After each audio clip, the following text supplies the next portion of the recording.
প্রিয় শিক্ষার্থীবৃন্দ, অনলাইন শ্রেণী কার্যক্রমে তোমাদের সবাইকে স্বাগতম।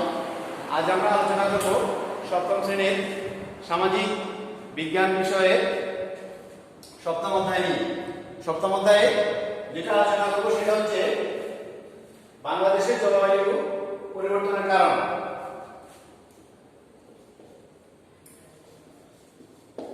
বাংলাদেশে জলবায়ু পরিবর্তনের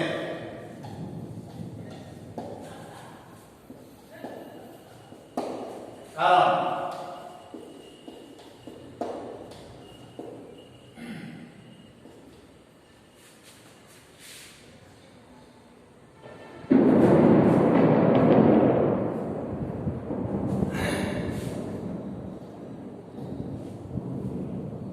তোমরা জানো বিশ্বব্যাপী বর্তমানে জলবায়ু পরিবর্তনের কথা শোনা যাচ্ছে।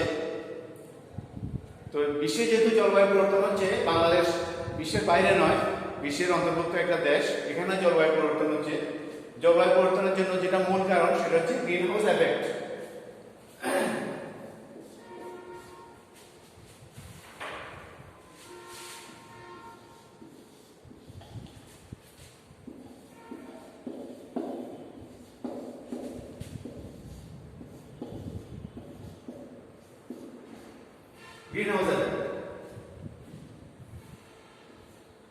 এই গ্রিন হাউস এফেক্ট জলবায়ু পরিবর্তনের মূল কারণ। এখন প্রশ্ন হলো, গ্রিন হাউস কি? শীত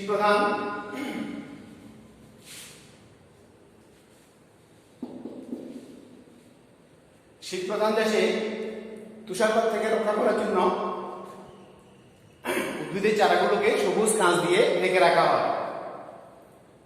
এই সবুজ কাঁচটা হলো গ্রিন গ্লাস, আর কাঁচের ভিতরের অংশটা হলো গ্রিন হাউস। আমাদের এই পৃথিবীটা ওজোন গ্যাস নামক একটা গ্যাস দিয়ে ঢাকা রয়েছে। এই ওজোন গ্যাস সূর্যের ক্ষতিকর অতিবেগুনি রশ্মি থেকে আমাদের পৃথিবীটাকে রক্ষা করে। তাই এই ওজোন গ্যাস স্তরটাকে গ্রিন গ্লাস হিসাবে ধরা হয়। এই ওজোন গ্যাসের অভ্যন্তরে সারা পৃথিবীটা রয়েছে, তাই সারা পৃথিবীটাকে ধরা হয় গ্রিন হাউস হিসাবে। প্রশ্ন হলো, জলবায়ু পরিবর্তন কিভাবে গ্রিন হাউস এফেক্ট দ্বারা হচ্ছে এভাবে। পৃথিবীর মধ্যে বিভিন্ন রকমের গ্রিন হাউস গ্যাস, যেমন কার্বন ডাই অক্সাইড, তারপরে নাইট্রাস অক্সাইড, মিথেন এবং ক্লোরোফ্লোরোকার্বন, এগুলোকে বলা হয় গ্রিন হাউস গ্যাস। এই গ্যাসগুলো বিভিন্ন কলকারখানা স্থাপনের কারণে প্রতিনিয়ত উৎক্ষেপণ হচ্ছে। এই গ্যাসগুলোর উৎক্ষেপণ যখন বেড়ে যায়, তখন এগুলা গ্রিন গ্লাস নামে আমরা যে গ্যাস স্তরটাকে বলেছি সেটা হচ্ছে ওজোন স্তর। এই ওজোন স্তরটা ক্ষয়সাধন করে। ক্ষয়সাধনের কারণে সূর্যের অতিবেগুনি রশ্মি পৃথিবীতে এসে পড়ে, এবং যেটা থেকে পৃথিবীর উত্তাপ বেড়ে যায় এবং মানুষের ক্যান্সার সহ বিভিন্ন রকমের রোগ ব্যাধি সৃষ্টি হচ্ছে। 2 নম্বর কথা হচ্ছে, যে গ্যাসগুলোর কথা আমরা বললাম গ্রিন হাউস গ্যাস, যেমন carbon die oxide, nitrous oxide, methane এবং ক্লোরোফ্লোরোকার্বন, এই গ্যাসগুলোর উৎক্ষেপণ বেড়ে যাওয়ার ফলে এগুলা গ্রিন হাউসের অভ্যন্তরে এগুলো আস্তে আস্তে জমা হচ্ছে। এবং এই গ্যাসগুলোর একটা বৈশিষ্ট্য হচ্ছে, এগুলা পৃথিবীর অভ্যন্তরের তাপ ধরে রাখে। এই ধরে রাখার জন্য গ্রিন হাউসের উত্তাপ বেড়ে যায়। অর্থাৎ গ্যাসগুলো যখন ওজোন স্তরের নিচে জমা হয়, তখন সূর্যের তাপে পৃথিবী উত্তপ্ত হয় এবং এই উত্তাপটাকে গ্রিন হাউস গ্যাসগুলো ধরে রাখে, যার ফলে পৃথিবীর গড় উত্তাপ বেড়ে যায়। আর গড় উত্তাপ বেড়ে যাওয়ার কারণে উভয় মেরুতে জমে থাকা বরফগুলো আস্তে আস্তে গলে যাচ্ছে এবং সমুদ্রের উচ্চতা বেড়ে যাচ্ছে। এই সমুদ্রের উচ্চতা বেড়ে যাওয়ার কারণে সমুদ্র উপকূলীয় দেশসমূহ সমুদ্রের জোয়ারে কিংবা সমুদ্রে সৃষ্ট সাইক্লোনের কারণে সহজে প্লাবিত হচ্ছে, বন্যা দেখা দিচ্ছে। এছাড়া সুনামির কারণেও, যেহেতু সমুদ্র পৃষ্ঠের উচ্চতা বেড়ে গেছে, সুনামির কারণে ক্ষয়ক্ষতির পরিমাণ বেড়ে গেছে। তাহলে এই গ্রিন হাউস এফেক্টের কারণে দেখা যাচ্ছে যে সমুদ্র উপকূলীয় দেশগুলো বেশি বেশি প্লাবিত হচ্ছে। আর এছাড়া গ্রিন হাউস এফেক্টের কারণে সমুদ্রে সৃষ্ট নিম্নচাপ বেড়ে গেছে, অর্থাৎ সাইক্লোনের পরিমাণ বেড়ে গেছে এবং স্থলভাগে যে ঝড় তুফান হয়, যেমন টর্নেডো, তারপরে আছে মৌসুমী ঝড় তুফান, এগুলো বেড়ে গেছে।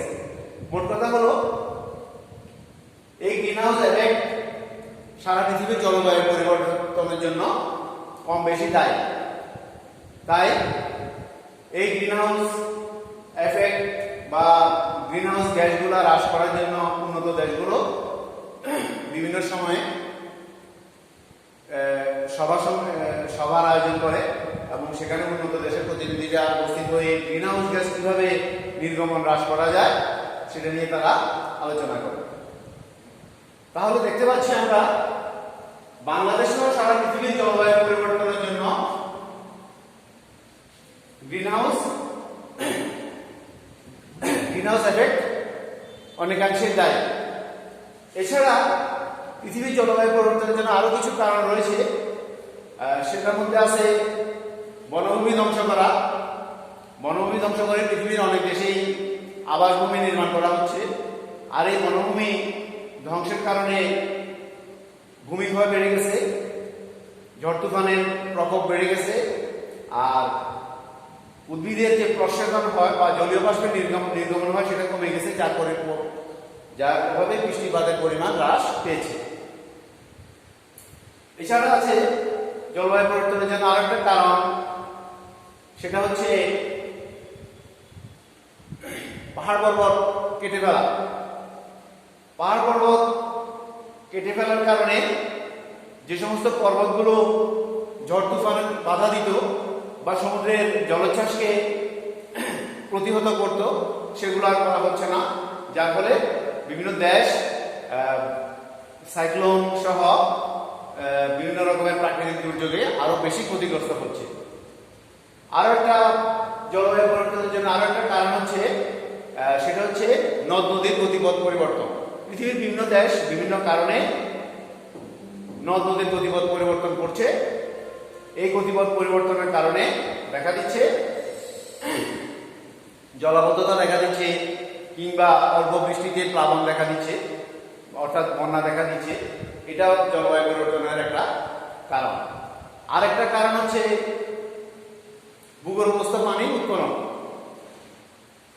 উন্নত এবং অনুন্নত সব দেশে কম বেশি ভূগর্ভস্থ পানি উত্তোলন করে বিভিন্ন রকমের কাজ করা হচ্ছে, যেমন জলসেচ করা হচ্ছে বা বাসা বাড়িতে পানি সরবরাহ করা হচ্ছে।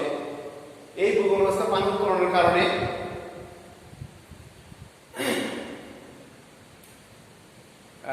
পানির স্তর নিচে নেমে যাচ্ছে, যার ফলে অসময়ে খরা দেখা দিচ্ছে, অর্থাৎ যে সময় খরা দেখার কথা নয় সে সময় খরা দেখা দিচ্ছে। এই খরার কারণে ফসলের ক্ষতি হচ্ছে। তো যাক, আমরা জলবায়ু পরিবর্তনের যে কারণগুলো খুঁজে পেয়েছি, সেটা আমরা এক নম্বরে লিখব গ্রিন হাউস এফেক্ট, 2 নম্বরে লিখব বনভূমি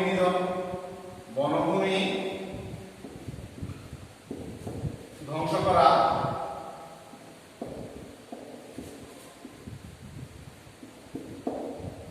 3 নম্বরে আমরা লিখব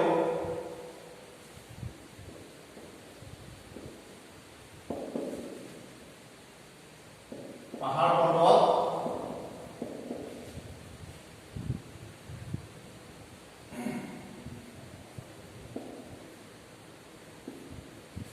কেটে ফেলা। 4 নম্বর লিখব নদীর গতিপথ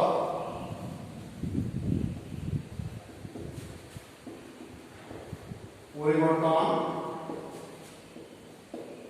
করা।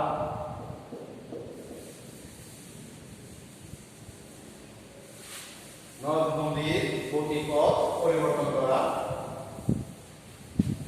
5 নম্বর লিখব ভূগর্ভস্থ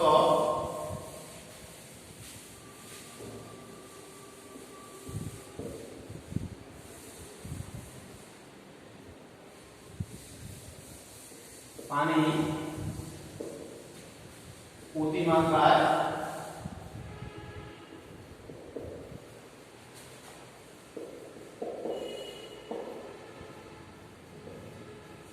উত্তোলন।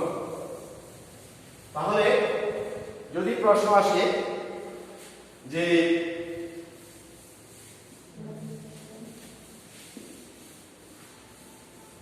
বাংলাদেশ সহ পৃথিবীর যে কোনো দেশের জলবায়ু পরিবর্তনের কারণগুলো কি, তখন আমরা লিখব 5টা কারণ। 1 নম্বর হলো গ্রিন হাউস এফেক্ট,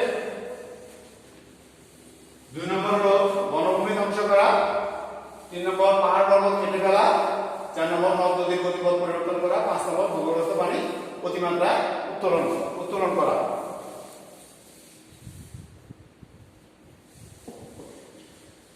আচ্ছা, তাহলে এই 5টা কারণে মূলত বিশ্বব্যাপী জলবায়ু পরিবর্তন হচ্ছে। তাহলে তোমরা আগামী দিন কি শিখবা? তোমরা আগামী দিন তোমাদের জন্য প্রশ্ন হচ্ছে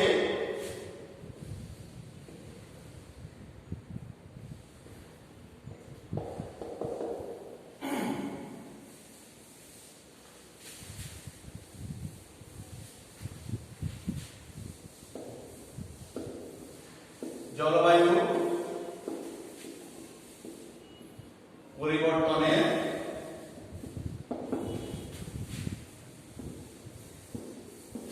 কারণগুলো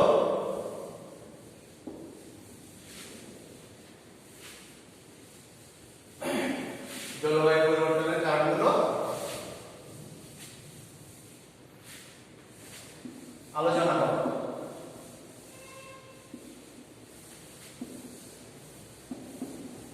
ঠিক আছে, এটাই তোমাদের পরবর্তী পড়া, জলবায়ু পরিবর্তনের কারণগুলো আলোচনা করব। তো এই 5টি কারণ তোমরা শিখে নিবা, এগুলাই জলবায়ু পরিবর্তনের কারণ। তো ঠিক আছে, আজকে আমরা আমাদের ক্লাস এখানে শেষ করলাম। সবাইকে ধন্যবাদ।